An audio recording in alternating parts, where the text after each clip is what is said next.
I destroyed my best friend's career for a corner office and a six-figure salary. And you know what the worst part is? At the time, I thought I was making the smart choice, the rational choice, the choice that anyone in my position would have made. I was wrong.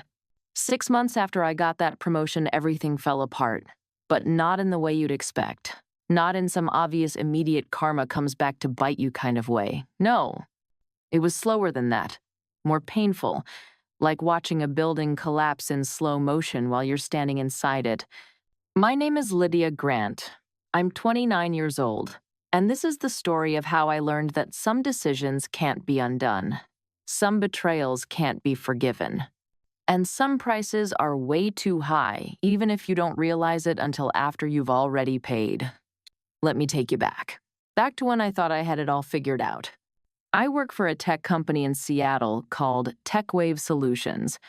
Actually, I should say worked, past tense, but we'll get to that. For 6 years, I climbed the ladder at TechWave. Started as an entry-level marketing coordinator right out of college. Made $12 an hour and thought I was living the dream. I wasn't. But I was 23 and naive and just excited to have business cards with my name on them. Over those 6 years, I worked my way up. Coordinator to specialist, specialist to senior specialist to marketing manager. Each promotion felt like a victory, like proof that I was doing something right. But I wanted more.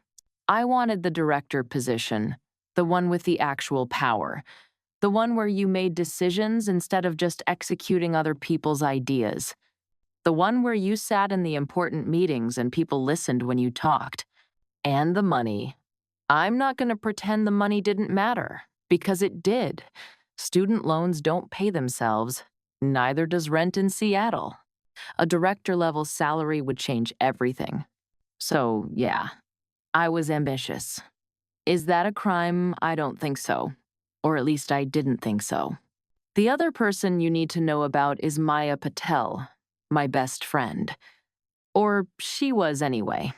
Maya and I met during new employee orientation 6 years ago.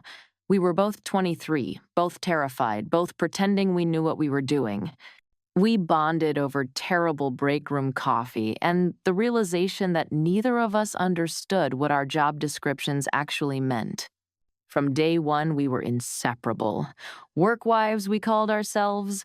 We got coffee every morning before the office filled up. Had lunch together at least 3 times a week. Texted constantly. She was the person who celebrated every win with me and talked me down from every panic attack when projects went sideways. But here's the thing about Maya. She was brilliant. Not just good at her job. Genuinely, undeniably brilliant. She had this creative vision that transformed everything she touched. While I was strategic and practical, Maya was innovative and inspiring. Our skills complemented each other perfectly. We made a great team, until suddenly we were competing against each other. 3 months ago, our director of marketing, Richard Chen, announced he was leaving, taking a position at a startup in San Francisco. Good for him, terrible for us, because that meant someone had to fill his role. The minute Richard made the announcement, I knew I wanted it, needed it. I'd been working toward this for years. Every late night, every weekend email, every project I'd volunteered for. It all led to this moment. Maya wanted it too. I could tell. We didn't talk about it directly. We kept pretending everything was normal. Still got coffee, still had lunch, but there was this tension between us now. This unspoken competition. For 2 weeks, nothing happened. We both updated our resumes. Both made sure our recent projects were documented and visible. Both started dressing a little nicer, speaking up a little more in meetings. Then on a Thursday afternoon in late July, I got an email from Sandra Morrison, our VP of Marketing. Subject line, quick chat. My heart started racing. This was it. This was the conversation that would change everything. I walked to Sandra's office at 3 o'clock, exactly. She was sitting behind her desk looking at her laptop. When I walked in, she smiled, but it wasn't a warm smile. It was the smile of someone about to deliver complicated news. Sit down, Lydia. She gestured to the chair across from her. I, Saturday, tried to look calm and professional while my heart hammered against my ribs. So Sandra said, leaning back in her chair. We've been discussing Richard's replacement, and we'd like to offer you the position. Everything went quiet. That moment when good news hits and your brain needs a second to catch up. I'd gotten it. The promotion. The position I'd been working toward for 3 years. That's incredible, I managed to say. Thank you. I'm honored. You should be, Sandra said. You're strategic, you're driven, and you understand the business side in a way that's really valuable. You're the right person for this role. But, I heard it coming. There was a but. Sandra leaned forward, folding her hands on her desk. But we have a situation we need to address. Okay, I said slowly. Budget cuts are coming down from corporate. Significant ones. We're restructuring the marketing department, which means we need to reduce headcount. If you accept the director position, you'll be responsible for some difficult decisions. I nodded. Understanding, but not really understanding. Not yet. Specifically, Sandra continued, we need to eliminate one senior-level position from your team, and given skill set, alignment, and budget considerations, we've identified that Maya's role is the one that needs to go. I felt like someone had punched me in the stomach. Maya, you want me to fire Maya? It's not personal, Sandra said, in that tone people use when something is absolutely personal. Maya's very talented, but her skill set is more creative than strategic. At this level, we need someone who can think like a business leader. That's you, not her. But we can't afford to keep you both. She let that sink in for a moment. Then she said the words that would haunt me for months. This is a package deal, Lydia. The promotion is yours, the title, the salary bump, all of it. But Maya can't stay. If you accept the position, you'll need to let her go within the first week. If you decline, we'll offer it to an external candidate and restructure the team differently. Your choice. I sat there frozen. This wasn't a promotion. This was a test. Or a trap. Or both. Can I think about it? I asked. 24 hours, Sandra said. Let me know by end of day tomorrow. I walked out of her office in a daze. Maya was at her desk, headphones on, working on something. She looked up as I passed and smiled. That genuine warm smile I'd seen 1,000 times. I smiled back and felt like the worst person alive. That night I didn't sleep. I lay in bed staring at the ceiling, playing out scenarios in my head. If I took the promotion, I'd be firing my best friend, the person who'd been there for me through every difficult moment at this company, the person I'd celebrated with, cried with, built 6 years of friendship with. But if I didn't take it, someone else would. And Maya would probably get fired anyway in the restructuring. At least if I took the position, I could help her, give her a good recommendation. Make sure she got a decent severance. Right. I called my boyfriend Jake, told him everything. That's brutal, he said. What are you going to do? I don't know. What would you do? He was quiet for a long time. Then he said, I think you have to ask yourself if you can live with this decision. Either decision, because both of them have consequences. That didn't help. I called my mom. She said, honey, you have to think about your future. These opportunities don't come around often. I called my college roommate. She said, if you fire your best friend, you're going to lose her forever. Is the job worth that? Everyone had an opinion. No one had the answer. By Friday afternoon, I'd convinced myself Maya would understand. She was smart, she was talented, she'd find another job easily, and I deserved this promotion. I'd worked for it, earned it.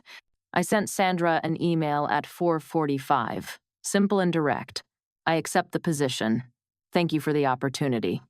She replied within 2 minutes. Excellent. Let's meet Monday morning to discuss next steps. I should have felt relieved, excited, victorious. Instead, I felt sick. The weekend passed in a blur. I avoided Maya's texts. Told her I was dealing with a family thing and couldn't hang out. She sent back supportive messages. Told me to take care of myself. Asked if I needed anything. I wanted to scream. Monday morning, I met with Sandra and HR. They walked me through the process. The official narrative was budget restructuring. My job was to deliver the news to Maya professionally and compassionately.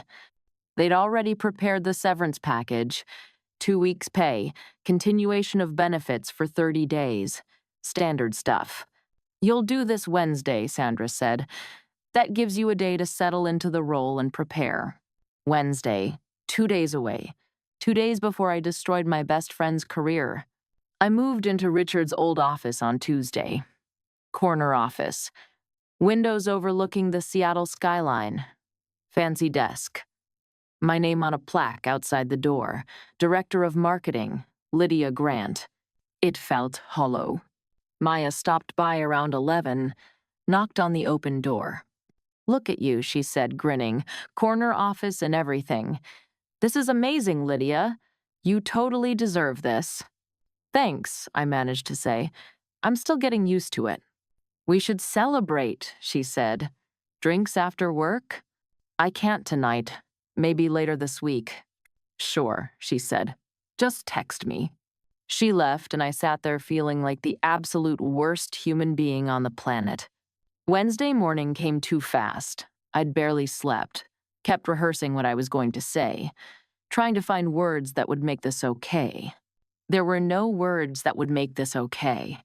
At 10 o'clock, I called Maya into the conference room, the small one at the end of the hall, the one everyone called the firing room because that's where these conversations always happened. Maya walked in smiling. Then she saw my face. Her smile faded. "Sit down," I said quietly. Saturday, I closed the door. "Maya," I started, and my voice cracked. "I have to tell you something, and it's going to be really hard to hear." Her expression changed. Guarded now. She knew. I took a breath. "Corporate is restructuring the marketing department. There are budget cuts, and your position is being eliminated." Silence. Heavy and terrible. "Eliminated," she repeated slowly. "My position." "Yes, I'm so sorry. This wasn't my decision. It came from corporate. I fought for you, but I was lying. I hadn't fought for her. I'd accepted the promotion, knowing this was part of the deal."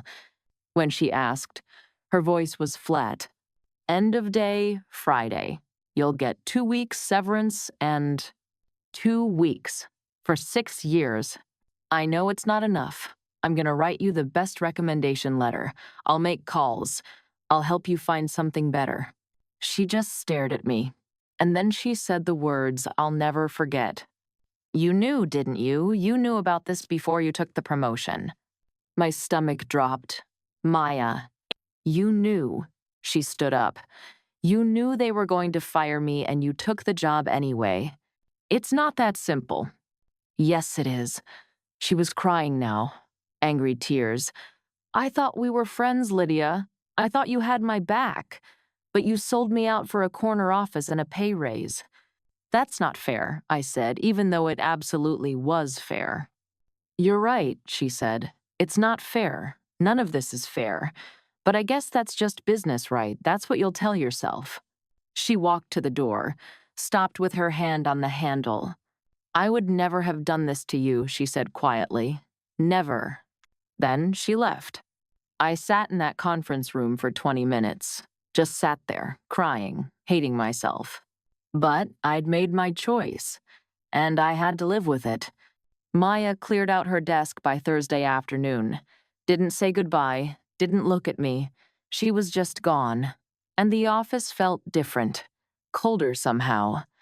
I threw myself into the new role, worked 14-hour days, took on every project, proved that I deserved this position, that I could handle the responsibility. But things were off. I could feel it. The team that used to respect me now looked at me differently.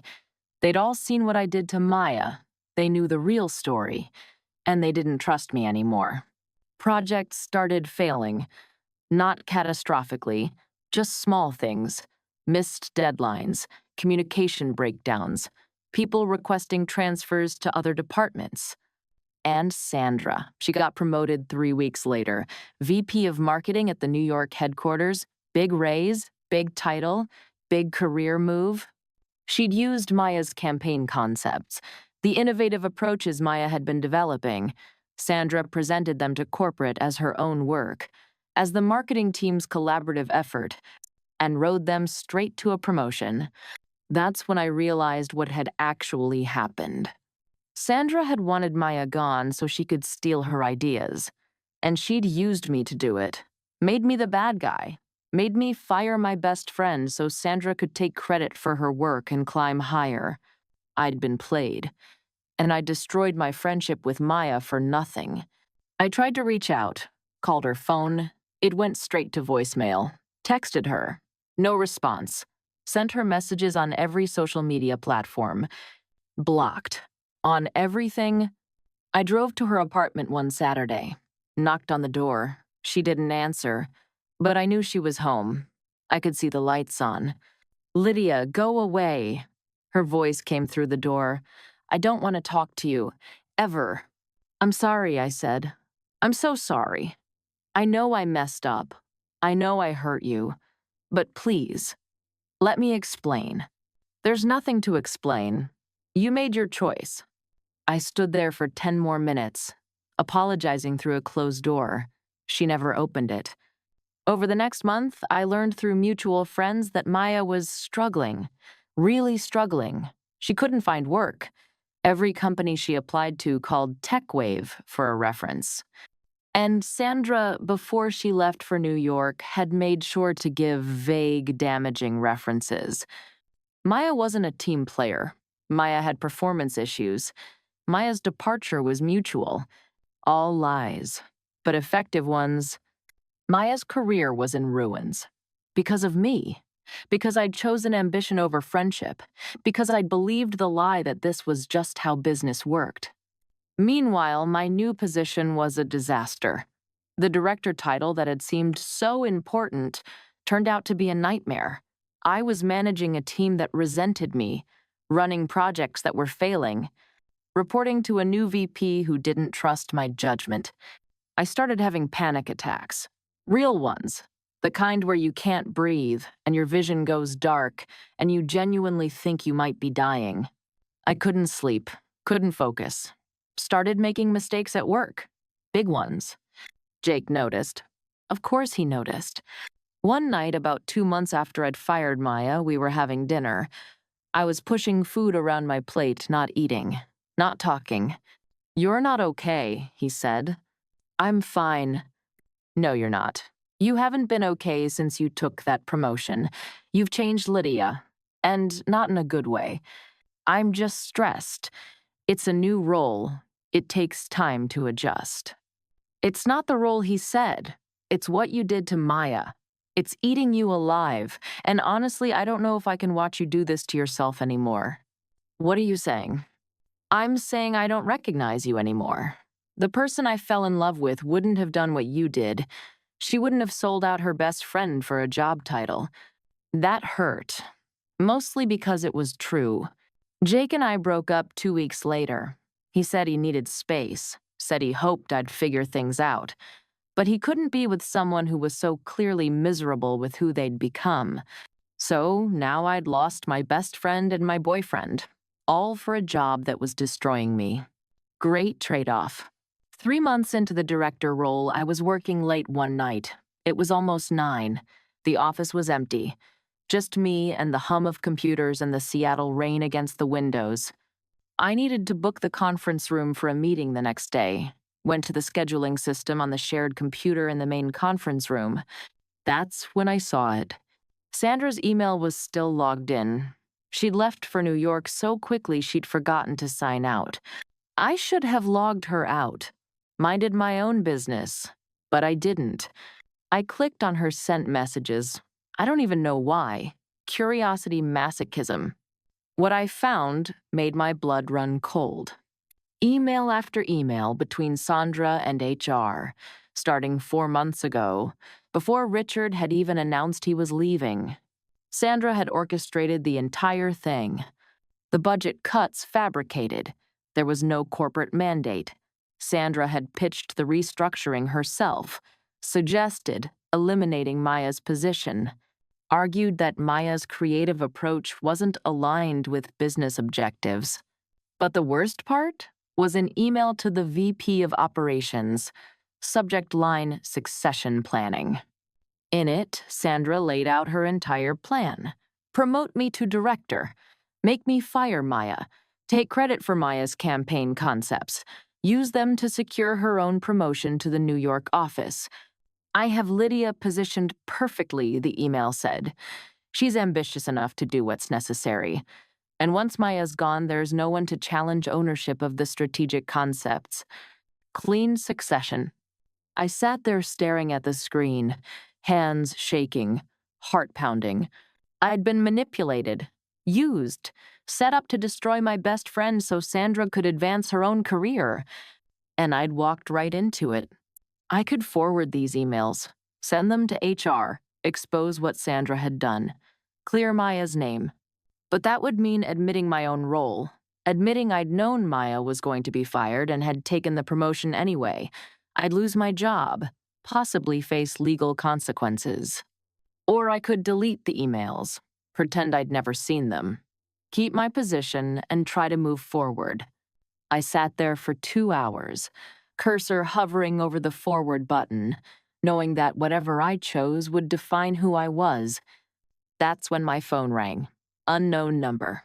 I almost didn't answer, but something made me pick up. Hello? Hi, Lydia. Maya's voice. Calm. Too calm. I know you're in the office right now. I know you're looking at Sandra's emails, and I know you're trying to decide what to do. I froze. How do you... Because I've been documenting everything since the day you fired me. Every conversation, every email, every reference call Sandra made to sabotage me. I've been building a case, and tonight I'm filing a lawsuit against TechWave, against Sandra, and against you. The room spun. Maya, I didn't know. I swear I didn't know what Sandra was doing. But you knew it was wrong, didn't you? You knew firing me wasn't justified. You just chose the promotion over our friendship, over doing the right thing. And that's what I can't forgive. I'm sorry, I whispered. I know you are, but sorry doesn't fix this. Sorry doesn't give me back the 3 months I spent unemployed, the savings I burned through, the reputation Sandra destroyed. She paused. Then she said, You have a choice right now, Lydia. You can forward those emails and do the right thing, or you can delete them and prove I was right about who you've become. The line went dead. I looked at the screen, at Sandra's emails, at the evidence that would expose everything, and I hit forward. Sent the emails to HR, to the VP of Operations, to Maya's personal email address, to my own account for backup. Then I wrote my resignation letter, effective immediately. I didn't sleep that night, just waited for the fallout. It came fast. By Monday morning, Maya's lawsuit had hit. It was massive. Wrongful termination, fraud, conspiracy, corporate malfeasance. TechWave went into full crisis mode. Emergency meetings, PR statements, legal teams scrambling. Sandra was fired within 48 hours, escorted out of the New York office by security. Her career was over. I was suspended pending investigation. They questioned me for 6 hours. I told them everything, every conversation with Sandra, every moment I'd known what was happening and chosen to stay silent. The HR investigation concluded that I'd been manipulated by Sandra, but also that I was complicit. I'd known Maya's firing was unjustified and had participated anyway. They offered me a choice: resign quietly with a neutral reference, or be terminated for cause and have it on my permanent record. I resigned. Before I left, I wrote a formal statement corroborating everything in Maya's lawsuit, every detail Sandra had told me, every manipulation. I didn't try to save myself, didn't try to minimize my role. I just told the truth. Then I called Maya. She didn't answer, so I left a voicemail. Maya, it's me. I know you probably don't want to hear from me, and I understand why, but I need you to know something. I'm sorry. I know those words aren't enough. I know I destroyed your trust and your career and our friendship, but I'm going to spend however long it takes making this right, starting with the truth. I submitted a statement supporting your case. I told them everything. I'm not trying to get you to forgive me. I just need you to know that I finally did the right thing. Even if it's too late. I didn't hear from her. Maya won her lawsuit 2 months later. Massive settlement, 6 figures. TechWave had to implement completely new ethics policies. Sandra faced criminal fraud charges. And me, I was unemployed. My savings were gone from legal fees. Single because Jake had moved on. Living in a tiny studio apartment instead of my nice condo in Capitol Hill. But you know what? For the first time in months, I could sleep. The panic attacks stopped. Because I wasn't carrying the weight of what I'd done anymore. I'd finally told the truth. Finally faced the consequences. I spent 6 months working retail while applying to every marketing job I could find. Most companies wouldn't touch me. The scandal had followed me. I was the person who'd fired her best friend for a promotion and then brought down an entire company. Not exactly a great resume bullet point. Then a small nonprofit called. They'd read about the case, about my statement, about how I'd chosen to tell the truth even when it cost me everything. They wanted someone who'd learned ethics the hard way, someone who understood that doing the right thing wasn't always easy, someone who'd made terrible mistakes and owned them. The pay was half what I used to make. The title was Junior Marketing Manager, barely above entry level. I took it immediately. It's been 8 months since everything fell apart. 8 months since I lost my career, my relationship, my best friend. I'm slowly rebuilding.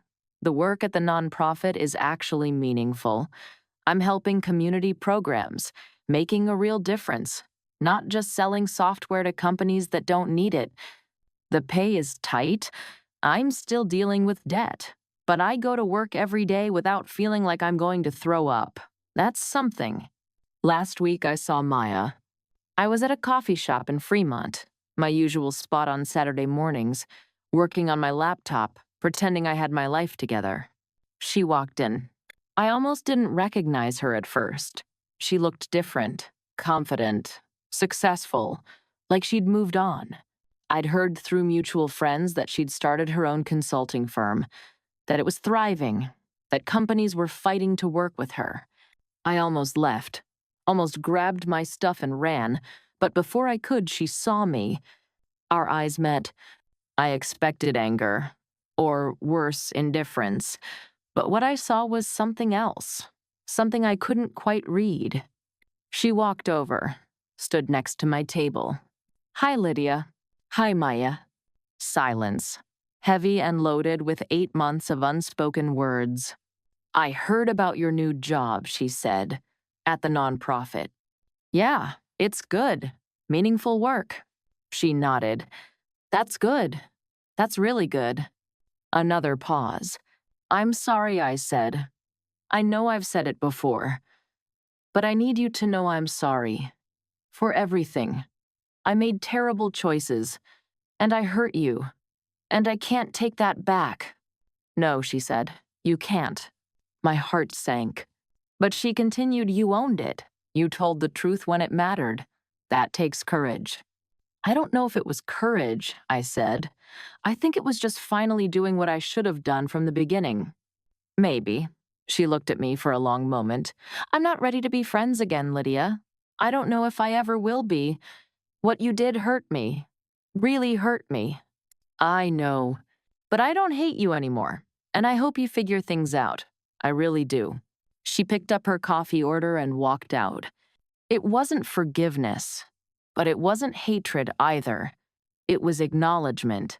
Recognition that I'd tried to make things right, even if it was too late to fix what I'd broken. Maybe someday we could talk. Really talk. Maybe someday I could earn back even a fraction of what I'd lost. Or maybe not. Maybe some things stay broken. I'm telling you this story not because I want sympathy. I don't deserve it. I'm telling you because I learned something important. Ambition isn't evil. Wanting success isn't wrong. Working hard and aiming high, that's great. But ambition without integrity will destroy you. Every single time. When you're standing where I stood in that moment, when everything you want is right in front of you, and all you have to do is compromise your values, betray someone you care about, look the other way, that's when you find out who you really are. I found out I was someone willing to sacrifice friendship for a job title, someone who chose a corner office over doing the right thing, and it cost me everything. The promotion I wanted so desperately, it turned into a nightmare that destroyed my mental health. The best friend I betrayed gone, maybe forever. The relationship I had over. The career I'd built demolished. All for what a job I hated. A title that meant nothing. A salary that couldn't buy back my self-respect. If you're ever standing where I stood, please walk away, tell the truth, do the right thing, even if it costs you the opportunity, even if it means losing something you really want, because the price of betrayal is always too high. Always. I learned that lesson the hard way, through months of panic attacks and guilt and watching everything I'd built crumble around me. Don't make my mistake. Some promotions aren't worth it. Some success isn't real success, and some choices can't be undone. Choose integrity, even when it's hard, especially when it's hard. Because at the end of the day, you have to live with who you are. And if you can't look yourself in the mirror without hating what you see, no amount of money or prestige or power will fix that. Trust me, I know.